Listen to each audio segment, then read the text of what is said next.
Welcome to The Family Business, a podcast about football and life from the perspective of a coach and his daughter. I'm Stephanie Turner, and I'm here with my dad, Norv Turner. And today we have another very close friend of the family. He's a member of the Pro Football Hall of Fame, College Football Hall of Fame, and Broadcasting Hall of Fame. As a head coach, he's won Super Bowls and national championships. When we first met him, it was 1991, and I'm going to let you take it from here, Dad. Oh, gosh, we're going all the way back to 1991. No, it's we've got a list of things there that you've obviously accomplished in your career, and to go through them would take away the time we want to have to visit and tell stories and have fun. But the thing I always tell people, they ask me what it was like to work for you, what it was like the Cowboys and all the things. And I tell them, first of all, well, what I got out of it was a great friend. You know, I feel like Jimmy's one of my best friends, and we got to know each other so well and have stayed in touch for 30 years. But the thing that's more important than that, I tell them, you know, of all the people I've been around, I haven't been around a guy who makes people around him better, always. And it's not restricted to one group. It's the people he's around. He knows how to motivate. He knows how to bring people together. And I saw you do it, obviously, and was lucky to be part of it in Dallas. But you did it in Miami. I know you did it before you went to Dallas. But the thing that's remarkable is you go into the TV business, and here you are doing the show, and you're the leader of that group. And it was apparent to me when I came and watched the show, watched how you guys operated, and then watched it on TV. And the ability to make people better around you is it's incredible. It's a unique trait, and obviously not everyone has the ability to do that. Well, Norv, as you know, a lot of our success was dependent on all the great people that was around us. And of course you were a big part of it, when we brought you to Dallas. But everybody, I was so fortunate in my career, to be around, great players, great coaches, everybody that I dealt with. And one of our guys, one of your guys, Jason Garrett, he came down to the Keys and he talked to me one time. He said, Coach, what's the best thing that you can tell me about being a head coach? And I said, Jason, you've been offensive coordinator. I said, you walk down that hall and you're thinking about X's and O's and formations and running plays. And, and really nobody cares. Nobody pays any attention to you. I said, but now you're the head coach. Now you're the leader. You're the leader of the organization. I said, now you walk down that hall and every head is going to turn. Every assistant coach, every secretary, every intern, every player, you're the leader. And if you're to get the most out of that organization, you have to put aside some of those thoughts about those X's and O's. And you've got to have interaction with all those people. It doesn't always have to be a rah, you did a great job. Just, hey, good seeing you today. Hey, what?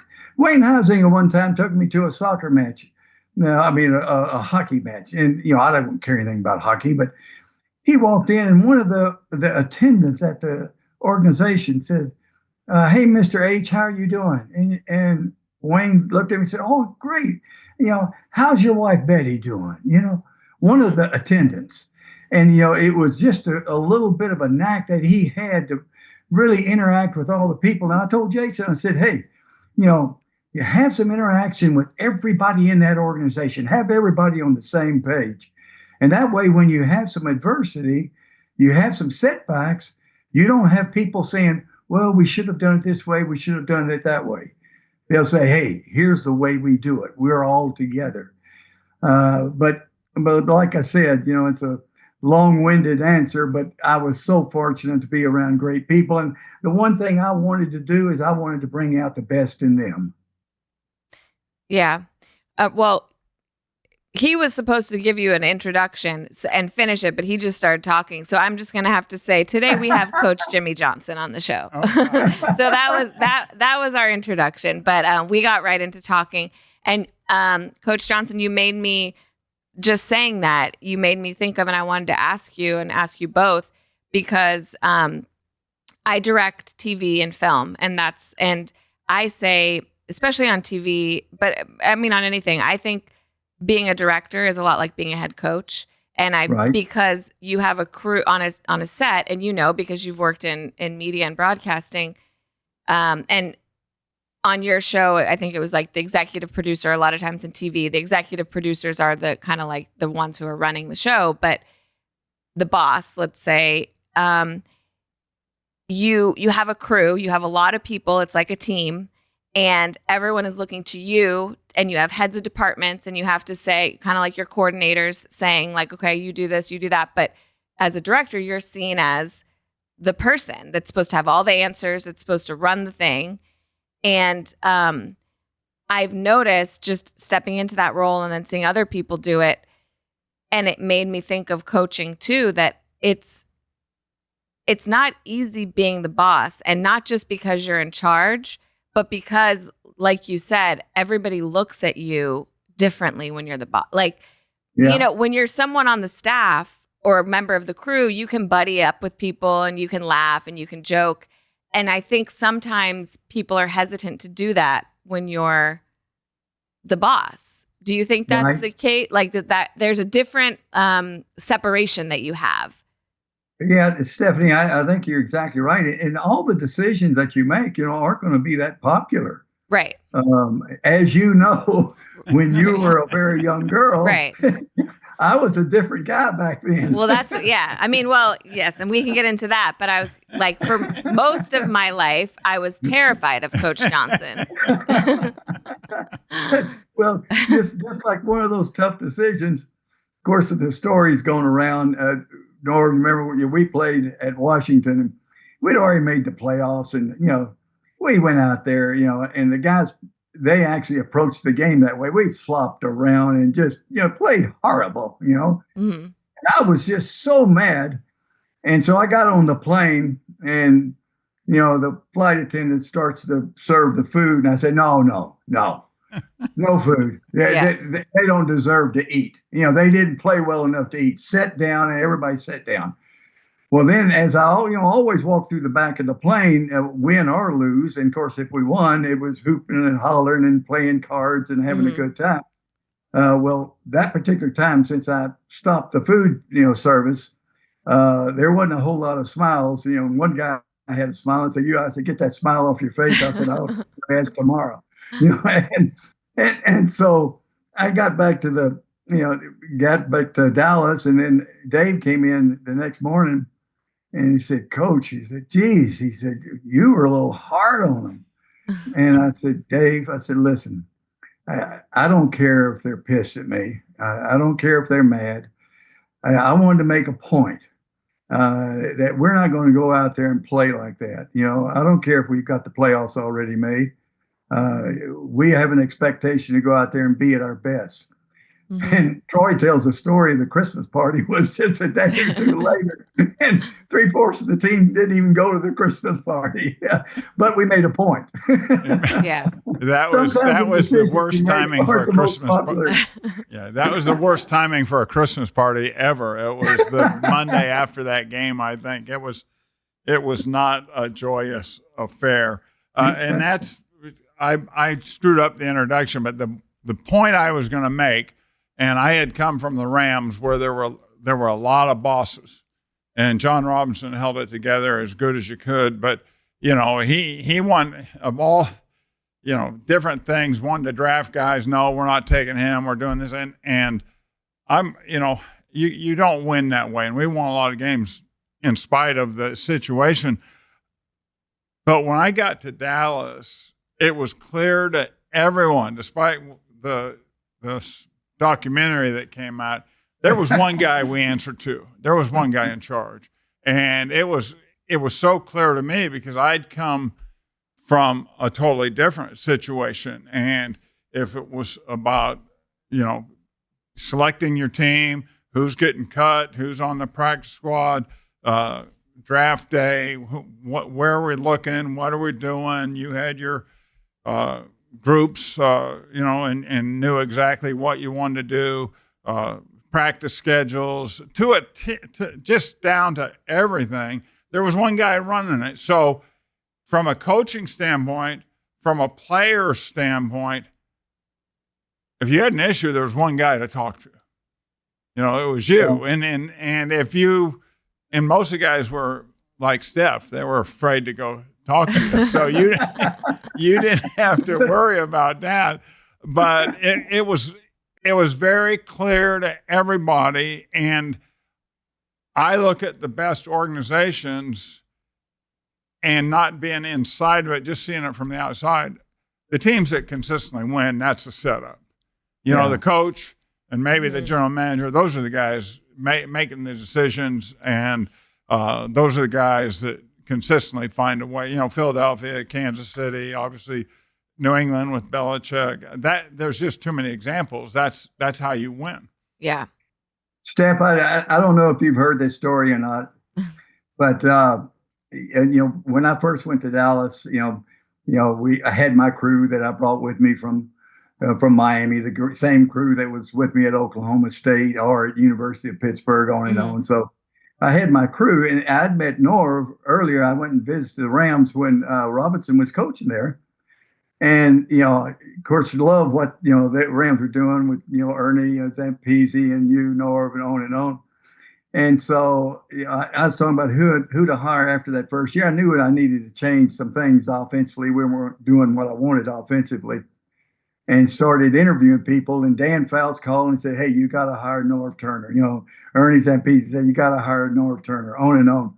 So Dave and Tony and them, they knew Norv actually better than I did. Mm-hmm. So I hired Norv. Norv comes in, and family doesn't show up to Dallas. He's by himself. And so I always prided myself, going to the office early. I always like to, do about an hour or two of work before the coaches would come in. And then I'd meet with the coaches, and we'd kind of have, what agenda we were going to do that day. Mm-hmm. So I go in the office, it's off season, and so I go in about, 6 or 7 o'clock, and Norv's in there watching tape. Of course, the family wasn't there. So Norv, he's by himself. Well, right. I said, okay, well. So the next morning I go in, about 5:30. Well, Norv's in there watching tape. And then the next morning I go in at 5. Norv's in there watching tape. I said, wait a minute, Norv, we can't do this. Now, we're just going to keep going until we're going to be here all night. But Norv, it was off season. So Norv and Rhonda, my wife and my girlfriend back then, but, we would go to a little Mexican restaurant, about noon, in the off season. And I said, Norv, I know exactly what we want to do defensively. And I know what we want to do offensively, but I want you to put in the passing game, everything. And now on the running game, what I like is we're going to have a bunch of young guys. And I want it to be so simple. I want it to be pitch right, pitch left, power right, power left, and just words, and put in your passing game and all your terminology, and we'll kind of blend all this together. And so about the second practice or so, Norv said, Jimmy says, hey, we're going to have to put some numbers on this thing because we can't audible and just say, hey, pitch right. But Norv put in the entire offense and did just such a fantastic job. And that was a big key for us winning Super Bowls. Well, the thing you're talking about, I mean, Jimmy made me feel right at home, and we got to know each other. And he'd come in, and he and Ron would come in. They'd be on our bikes or do something. Hey, let's go. We're going over here. We're going to go have Mexican food Sunday afternoon and hang out. And it was really it was important because when you leave your family, you go take a job. It's a couple months before they get there. And I was in this little apartment, and that's why I got in there. I was an early guy anyway, but that made me a real early guy. You wake up and you're staring at four white walls. You Yeah. know, there's not much to do. But the one thing too, I mean, we got in there. As I said, we had fun. I mean, you made it fun, and our guys, you know, everyone bought in. That's what you're looking for. Everyone bought in, and they knew. Because you were running the show, I come back to that. You know, they knew, and we had a crew. We had some characters on that team. It was a unique team. I kind of think, just going back to like running the show, and I always say this because we see as the season goes on, the hirings, the firings, the just, you know, oh, someone's on the hot seat or whatever, and when you look at those situations where you know that other people are involved, whether it's the owner or the GM, and as a coach's kid, I'm always like, to me, it's so clear. Like, the teams that are successful are the ones that let the coach be the coach. And even if he's not going to succeed, at least give him the autonomy or the chance to do it. So then you can actually fully evaluate the job that he did, you know, because I think when you start to, it's like you're watering it down by letting the GM come in and say, well, what about this, or the owner? And I just think coaches coach football, and that's what they're supposed to do. And so let them be like, even the GM, but let them pick the personnel. Like, I think let them be the one that says, this is the quarterback that's going to make our team succeed. And not have to listen to what a GM thinks or what the scouts like. That's, to me, the best recipe to have a successful coaching staff and situation is letting the head coach do the job that you hired him to do. And then you can very clearly see if it doesn't work out, it doesn't work out, and we're going to move on. Yeah, Steph, if you've got a leader, he's got a plan. You know, if he's a talented individual, he's got a plan. Yeah. And if you have 3 or 4 people, you know, jumping in there and saying, no, let's do it this way, no, let's do it that way, well, the plan gets all screwed up. Right. You know, and so just like you said, you know, you got to give this individual an opportunity to, you know, go ahead and outlay his plan. And we had a plan. We knew how, you know, we knew how we wanted to win. We knew how we wanted to build the team. And, you know, that's, you know, by putting that all together and everybody being on the same page. Your guy, Troy, you know, always said, you know, hey, there was never a chink in the armor, you know, because, you know, no one ever said, well, do we really want to do it that way? They said, no, there's only one way we're going to do it. Yeah. So there's no need to question it, you know, and, you know, just you look at Philadelphia right now, you got a wide receiver that's all upset and saying, well, I don't know, maybe we ought to do it this way, doing it that way. Well, you know, if everybody's on the same page, then you don't worry about it. You just go out and win ball games. Yeah, no question. I can't imagine some guy with a little headset wanting to give you the analytics and telling you that you're supposed to go for it on 4th and 2 here, or this is where, coach, this is where you get up and fake like you're going for it and then try to get him to jump off sides. A little 25-year-old guy. That, analytics. You know, it's right. Took calculus 2 or something, you know. When I say I was afraid of you as a kid, it's not just thinking back at that. And I have a clear image in my mind of a moment of fear, but not because of you were mean or anything, but it was because I was mean Steph, I was mean at times.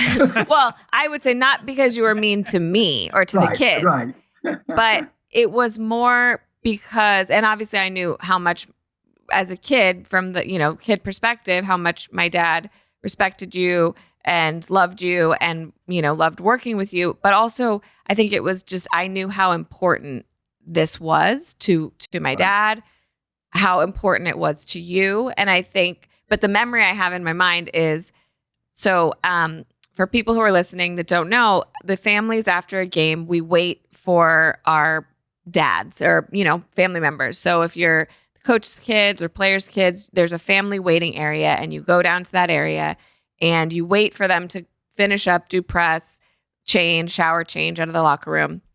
And each team does it differently.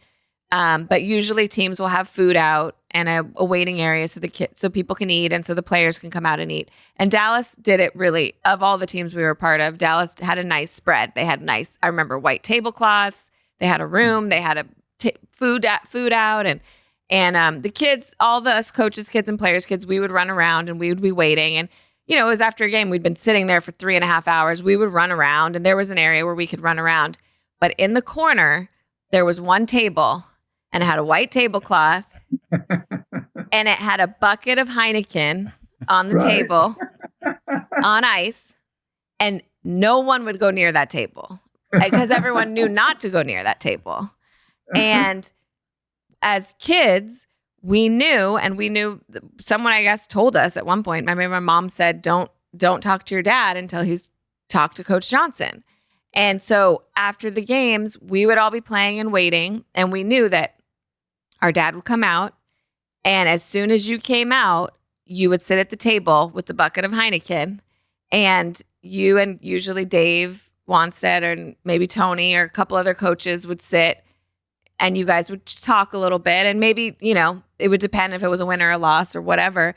And we were not supposed to run up and, Dad, hey, interrupt or say anything. We were just supposed to stay back. And then when my dad got up and said, "Okay, we're going to go," then we would go. And that was it's just interesting because it wasn't like we were afraid of you because you were mean, but we knew that you were very serious about what you were doing. This was very important, and we were to respect that. But at the Hall of Fame, I made one mention about a deal. I said, with the group we had, and we did it at Miami. We won the national championship. We were undefeated and all that stuff. We really believed that we were going to win a Super Bowl. Mm-hmm. Even the year before Norv got there, when we were 1-15, we believed that we were. And people dream about things, but I said, hey, we don't dream about it, because when you dream about something, you kind of cross your fingers and you kind of hope it happens.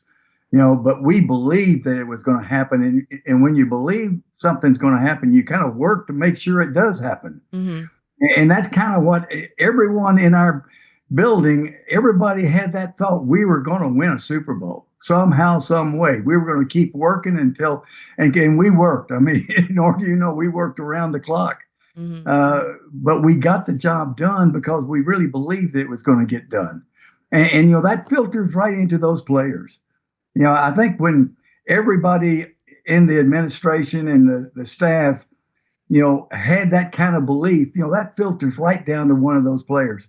And the players see how hard we're working. They work that much harder. And then we put the expectation on them about, here's what we expect from you. Here's what you can expect from us. We all kind of pull together. And it's amazing. Some of those players that we had coming out of college, they were just okay, but they ended up being really good players and really, contributing to a Super Bowl win. And, we take Russell Maryland, number one. Well, a lot of people say, why'd you take him? Well, because we needed that particular player for that defense. Yeah. And he ended up being a Pro Bowler or whatever. But, most of the guys that we took, they performed at their best, and everybody contributing together and making a difference with special teams, with Kenny Gant or Vanderbeek, or remember we picked up Toast from the Raiders, and, but it was special teams, it was defense. When people talk about the triplets that we had, but yeah, we led the league in defense on top of that. Yeah. So we had a juggernaut going there in the 90s. It was a good football team, but we all believed we were going to do it. No question. And the one thing that I always tell people, and I still have a lot of it. It's harder to keep now with not having an actual film. I'm an old school guy, but I think of all the big plays in games, and think of the Michael Irvin catch and post, Alvin Harper, Emmett run, and you can find every one of those plays being executed at that level on our practice field. Yeah. It's going against our defense, getting ready for the game, a Wednesday, Thursday practice. Mike catching a dig route or a bang eight, Alvin Harper on a double move. You see all those things in practice. I can't leave Tony Wise, our line coach, out of this. A double team by our guard and tackle. You see it. It was there, and that's how you get better. And this is lead into what I see in the league. We can jump away from Dallas a little bit. Does anyone tackle anymore in the NFL? Oh. Is it the worst thing you've ever seen? Do they even hit each other? It's amazing. We ended up, we were, and of course with the collective bargaining agreement, they can't practice like we practiced back then because, we were in pads Wednesday, Thursday, Friday. We let them take their pants off. We let just shoulder pads on Friday. But we were running that inside drill, 2 days a week, full speed tackle them to the ground. We didn't let Emmett do a whole lot of it, but and plus everybody was involved. Remember when special teams, everybody had a role. We had that special teams meeting, so the entire team was in there. And even though he wasn't ever going to do it, Emmett was going to be a backup kickoff returner because I wanted that whole team in there to be together for special teams. Mm-hmm. You look at it, everybody was working hard, but we were having fun. I know Dave was on your podcast here not too long ago, and he said the most fun he ever had was there in Dallas.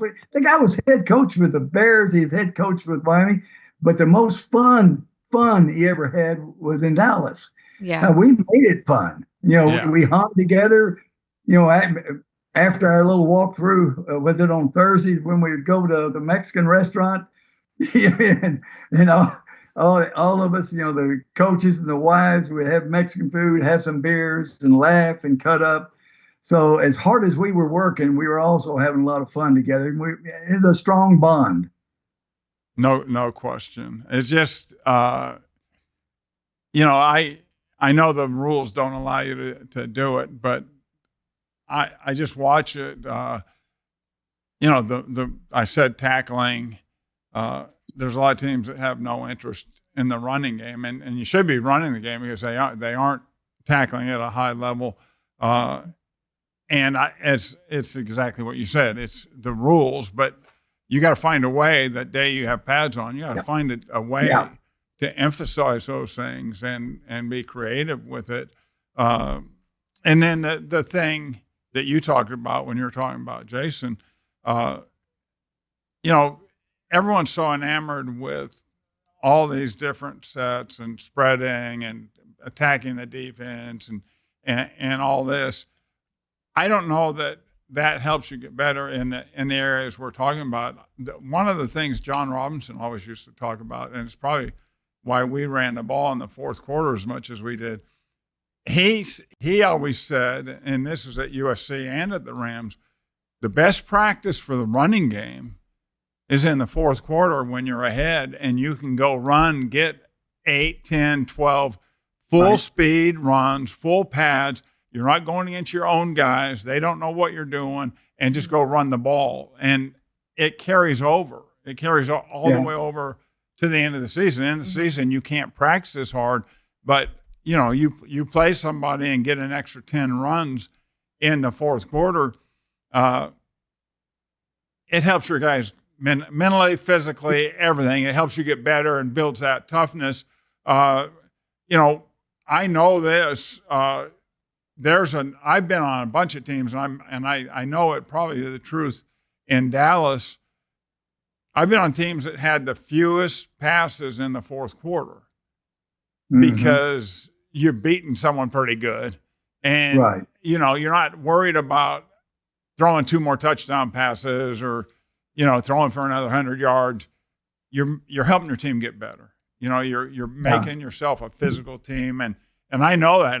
We're on the headset together, and I'm saying, we're going to run the ball and go get these guys, and let's get better at the run, who's ever in there, Yeah, Norv, you and I both know that if we would have wanted to put up a bunch of numbers, Troy could have put up a bunch of numbers gosh. as far as passing and the passing game and big scores, et cetera, et cetera. But our approach was, what's the best way for us to win without taking a lot of chances? Yeah, and so a lot of times, and have the consistency of when you see these teams have a big game and then lose and have a big game. Right. Create that consistency is what you're talking about. Yeah. And the other thing is, even with the rules, with the collective bargaining agreement, there are ways to get it done. Because I know, people watch the Detroit Lions practice with Dan Campbell. Mm-hmm. They said, hey, man, those are physical practices. And you can see it on the field. They have a physical football team, and they run the football. Mm-hmm. And then the same people will watch some of these other teams practice, and they said they didn't hit a lick. Yeah. Well, I think it probably hurts the offensive line more than anybody when you don't hit in practice. Yeah. And it hurts your running game, and it hurts your tackling, just like you talked about before. So there's ways to get it done. Some of the coaches have, they can do it and be within the rules, and some take a different approach. No question. And that's the same mentality. If you ask the players, you guys want to hit today? I think they would go to the Christmas party if we hit. Hit? What's that? No, they're not voting for hit. So someone has to set the example. And, we laughed with Dave. We laughed about Stepnoski. Whatever you said, it was, are you kidding me? We're going to, I get in that argument with Howie Long and Michael Strahan, two players. Right. And I would say, hey, they need to do more physical practices and more hitting. He'd say, no, they don't need to hit. Yeah. You can get it done without doing it. So that's the difference between coaching and playing. Right. Well, one of the, Dennis Hara. I mean, we've had fun with Dennis Hara. He was when I went to the Rams, I was, I think, 32 or 33 years old, and he was probably 35, and he was our right guard, and we'd have a 12-play script of the inside run and maybe 15 plays. Well, Coach Robinson would get going. Next thing you know, it's 18 plays. He's, hey, do that one again. Do that one again. Because he was no question, he was a run guy. And Dennis Hara would go with that West Virginia twang. He'd go, Coach, I only got one game in me this week. You want it today or you want it Sunday? Yeah, you can't listen to those players. Yeah. The players pull back anytime they can. Well, talking about the run game, because I think that is something that I've heard you say so many times, Dad, like teams abandon it too quickly. Like that there is the thing with a run game and having a balanced offense is, and to be able to have both the pass game and the run game be successful, you can't give up on the run because, of course, and you definitely cannot let the fans encourage you to give up on the run, because if they get a 2-yard gain or 3-yard gain and the runner and the running back is not getting those big breakout runs, then fans or media or whatever start to get disgruntled. Oh, they're not doing much, or they don't have rushing yards. But it's sometimes you're just right on the cusp of it really going, right? Right. The other thing too, Steph, I think one thing you got to do, you got to be realistic every week and say, okay, how can we win this ball game? Yeah. And it may be, that, they've got such an offense, like Patrick Mahomes, for instance. Hey, you may only be getting 2 and 3 yards out of whack. Mm-hmm. But if you keep running the ball, that's going to increase as the game goes on. Mm-hmm. And on top of that, you're going to keep his offense off of the field. It's going to run that clock down and give you an opportunity to win in the fourth quarter. So you have to take an approach about, how are we going to win the ball game? Right. How can we keep them off the field? What can we do on special teams to give us an edge? Or maybe it's a team that, hey, they really play the run well. They're 8-man front type of team, and we're going to be able to throw the ball a bunch. And so it really just depends on what your game plan is going in. But you're right. If you run the football early in the ball game, 2 and 3 and 4 yards out of whack, if you continue with it, if you stick with it, some of those runs you're going to break one, or you're going to be 6 and 7 yards in the fourth quarter. Right. The some of these things bring back the stories that make you laugh. You were gone to Miami, and you guys were playing Arizona, and you were up pretty good.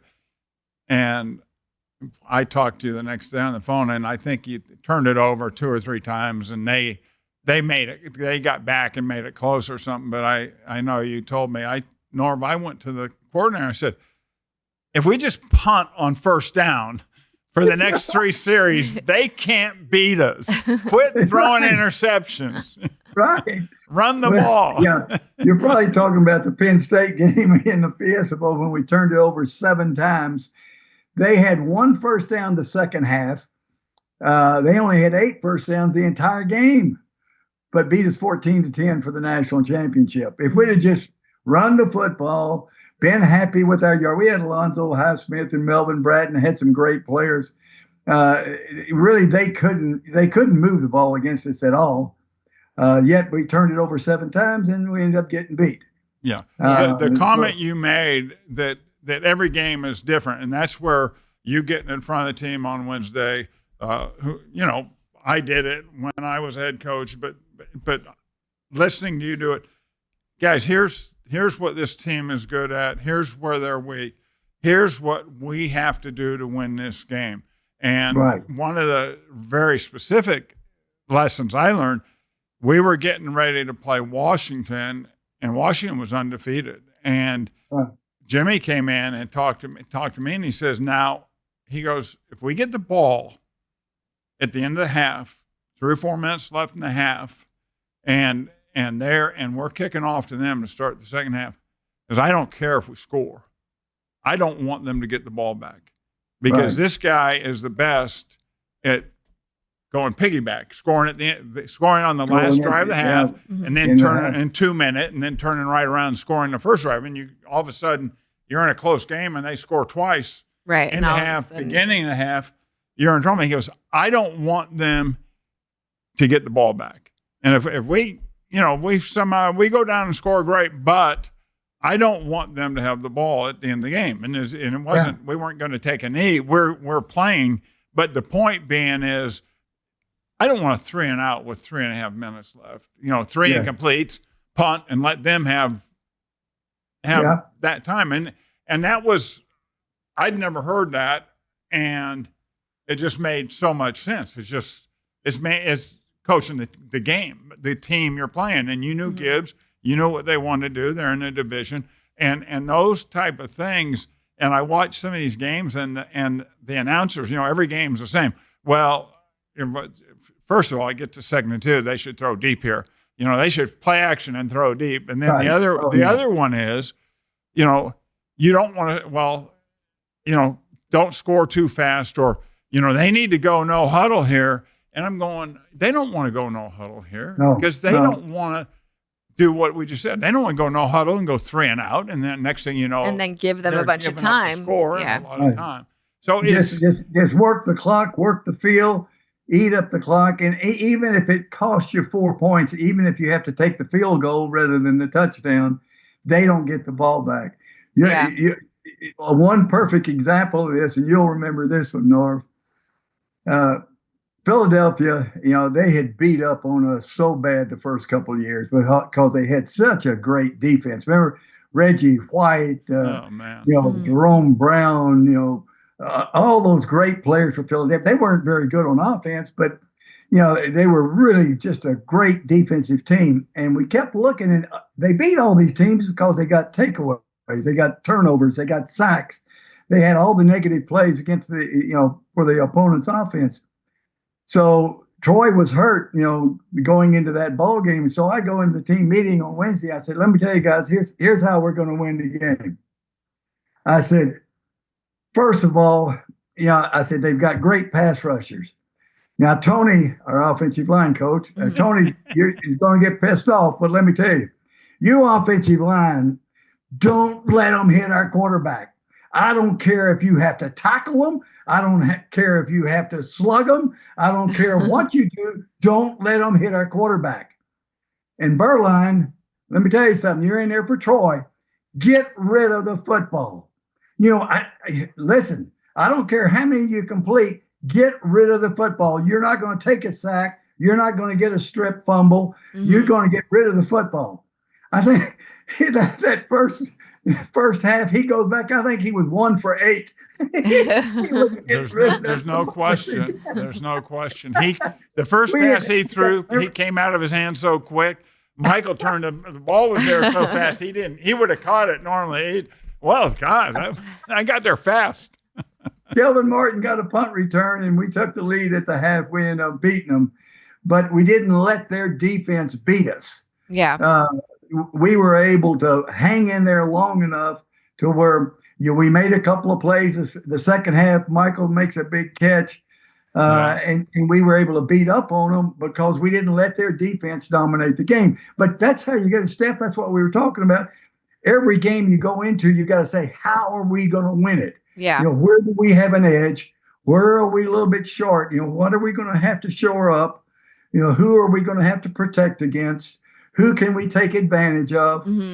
How can we get a play in the kicking game?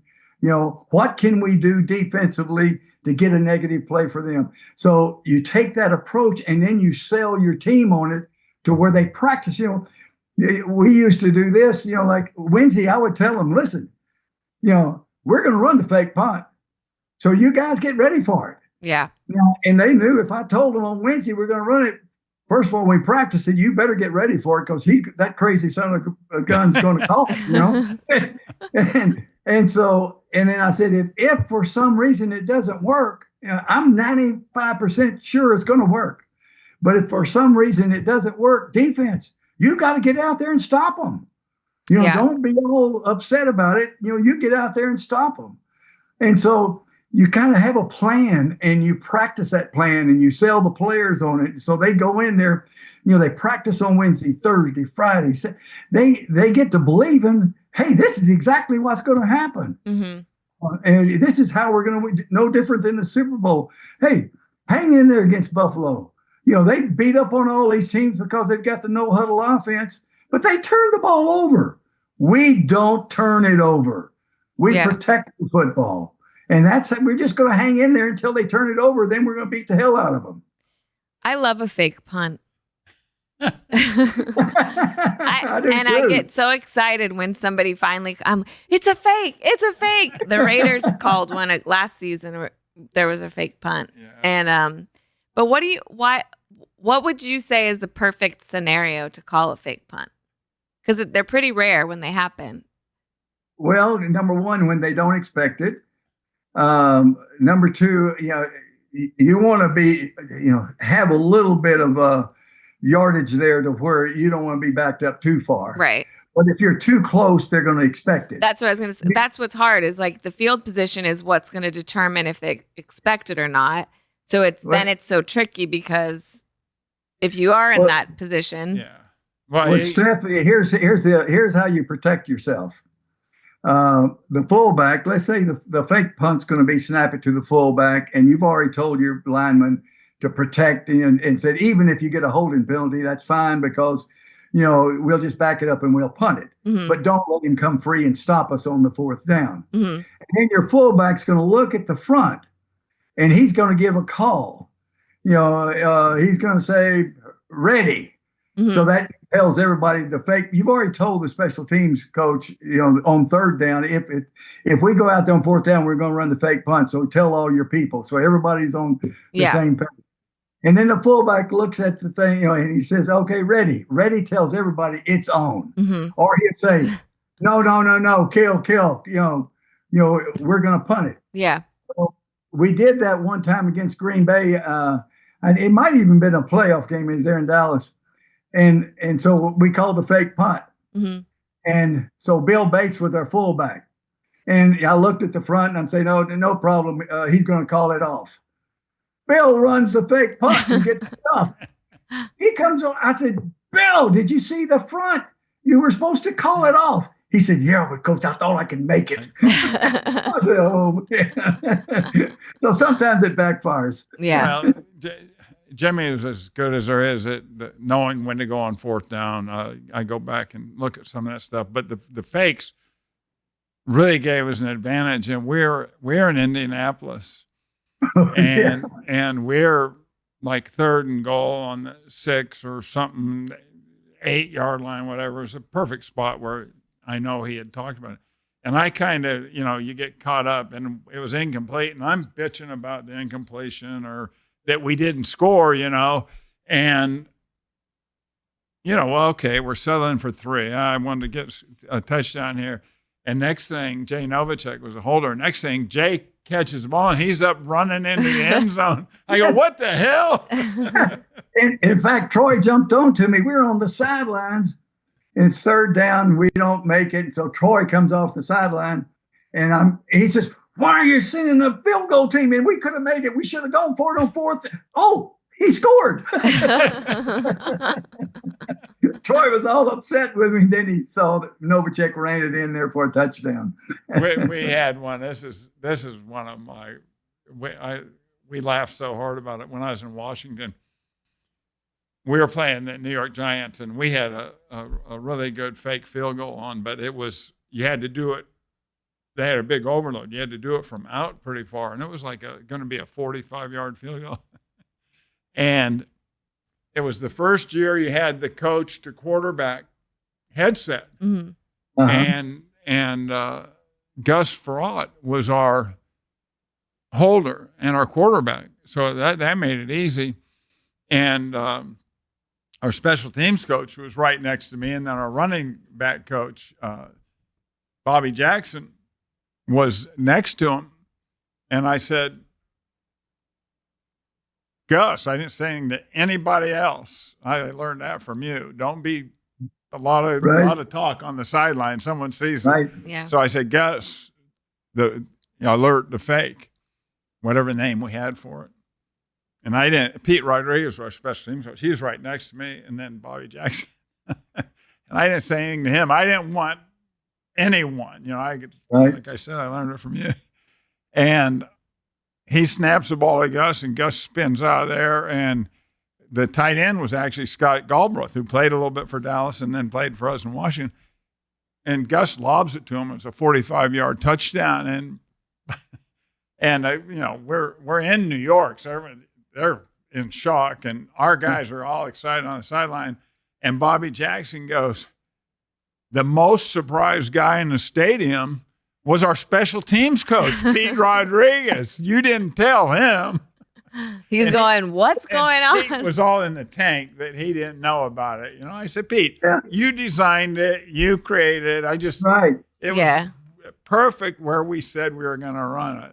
Hey, next time, can you give me a heads up? Well, Norv, I used to always watch the opponent's sideline to see if the special teams on a 4th down, see if the special teams coach would go and talk to the head coach. Yeah. If he goes and talks to the head coach, hey, what have they got? Is he asking him, can I run the fake? Yeah. And so anytime I saw the special teams coach go talk to the head coach on the 4th down try, I would holler at our guys to watch the fake, be alert for that. And it's true. The team coach is going to call a fake without getting the okay from the head coach. Right. And now more than ever, there's so many cameras, every angle's being recorded, and every monitor and jumbotron is showing everything. And you see it now during games. If there's some activity on the sideline and then the other sideline reacts, no, look, be ready. They're going to do that, because just for the reason you said, someone's talking to someone, or it looks conspiratorial, or they're, plotting something. But yeah, those are the fun moments. So we miss you on Fox. We miss you on the morning, the Fox Sunday football show. Even my 96-year-old grandma says, this show just isn't quite as good without Jimmy. That was my buddy with Bradshaw and Kurt Menefee, Strahan. Strahan's one of the nicest guys in the world. Yeah. Howie Long, all of them. Gronkowski's doing a good job. He's a little quirky, but everybody likes him. So we still watch. It's a great show, but it's not the same without you. But how's your true retirement now? I'm loving it. Yeah. People say, well, you're doing a whole bunch of stuff with your wife. I said, no, I don't see her anymore now than I did before. He came in the other night. She said, I don't see you but 2 nights a week, Tuesday night and Wednesday night, because you're in there 12 hours on Saturday. You're in there 12 hours on Sunday. You got 4 TVs set up. I'm watching football. Then I watch Monday night football. Yeah. Then I watch Thursday night football, and then I got college games on top of that. So yeah, I'm loving retirement. I'm loving not having to take that flight out to LA. I miss my guys. Yeah. I still do a couple of speeches here and there, just to kind of break up the monotony to get off the island here. Yeah. We'll let you go. I just got to ask you though, because people that watch this might wager somewhere down the road. Which teams do you like? Who do you like? Top 3 or 4 teams going into this thing. Going all the way. I mean, I'm sure y'all have talked about it, but it's crazy how this year has changed. He got Indianapolis, with Daniel Jones is gone, and he looks like a different guy. But it's amazing what you can get with an offensive line and good coaching and good players around you. But Indianapolis is playing outstanding. Mm-hmm. Shane Steichen worked for me for 5 years. They pretty much run our offense. It's a version of it, and he's really sharp. He does a really nice job. I've heard him talk about you, about how much he learned from you. Oh, God. I saw that just a year ago. But then Philadelphia, with all the talent that they've got, obviously the talent there.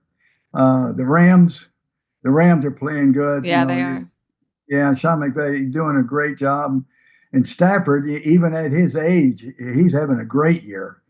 He's amazing. He's amazing. And if you're going to train a young quarterback, you'd get a lot of his tape because that ball gets out of his hand. He's decisive. Yeah. He's accurate. He makes quick decisions. And, and you're talking about McVay, they do such a great job in the passing game with receivers and the quarterback and putting the whole thing together. But I agree with you. The Rams they're going to be tough. The one that's really kind of a head scratcher, Kansas City, they're going to have to hump it just to get in the playoffs. I don't know that they're going to win that division. Sean Payton's doing a good job at Denver. It'll be interesting to see the second half of the season, who comes on strong. Is Baltimore going to overtake Pittsburgh? I don't know. Is Kansas City going to jump back in the mix? It's going to be interesting to see, what all happens there. And of course, the NFC North, Detroit, Green Bay's got the talent to do it. It's going to be interesting to see what happens there in the North. Yeah. All right. Well, before we let you go, we're going to, we like to ask everybody at the end of the show, if you didn't work in football, what would you have done? And we'll just tell you that when Dave was on, he told us that you convinced him not to join the FBI. Right. which was a shock to us. I had never heard that.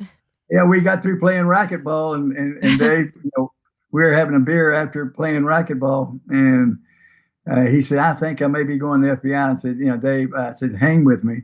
I said, you're going to be an outstanding coach. You hang with me and I'll take care of you. You just stay in coaching. Yeah. And of course I took him to Oklahoma State, and then he leaves, and I brought him back to Miami, and of course Dallas, and then Miami, on and on. Right. I started out, I was going to be an industrial psychologist. I don't know that I would have done it. I got my degree in psychology and started my master's in psychology. I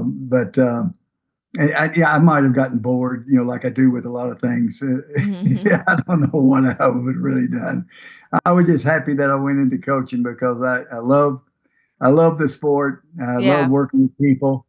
I love the experience I had. It was I've really been so fortunate to be around such great people, and it's been a great, great run. Um, I used to say the happiest that I ever was when I was at University of Miami. We had such great teams, and we just beat the hell out of everybody. Mm-hmm. But I think the happiest that I've ever been is right now. I got a great family. Yeah. They're all doing fantastic. I got great friends, and I'm loving life. Yeah, it's awesome. Well, that's great. Yeah. And I think that psychology degree maybe helped you with some of the personalities you had to deal with as a head coach. Are you kidding me? Some of the personalities that we had. I mean, that's real though. I mean, I think that is psychology and leading a group of people and leading a team and navigating the crazy world of the NFL. I mean, that definitely is a big part of it, I think. Well, everybody had something. Like, if I could cuss Michael Irvin and he would just work that much harder, Yeah. And then you cuss Emmett and he'd go into a shell, he wouldn't do anything. He was done for the day, and then I wouldn't dare cuss Troy. So I know, I was going to say, Troy, I don't think that would work. Yeah. that wouldn't work. Oh, boy. All right. It was fun, though. This has been awesome. This Yeah. has been awesome. People are going to enjoy listening to you. It's great. Yeah. All right. Well, it was great visiting with y'all. Thank you so much. I'll make it out to the West Coast one of these days. Well, Yeah, you got to come out. Nancy and I, we're going to get a trip down to see you. We got people back down there now, so Yeah. we'll be there. We'll jump out on the boat and have a cold beer. All right. Well, thanks so much for joining us. And thank you guys for tuning in. Remember to subscribe on YouTube or wherever you listen to your podcasts, and follow us on Instagram, X, and TikTok, where we post fun clips and giveaways. And we'll see you on the next one.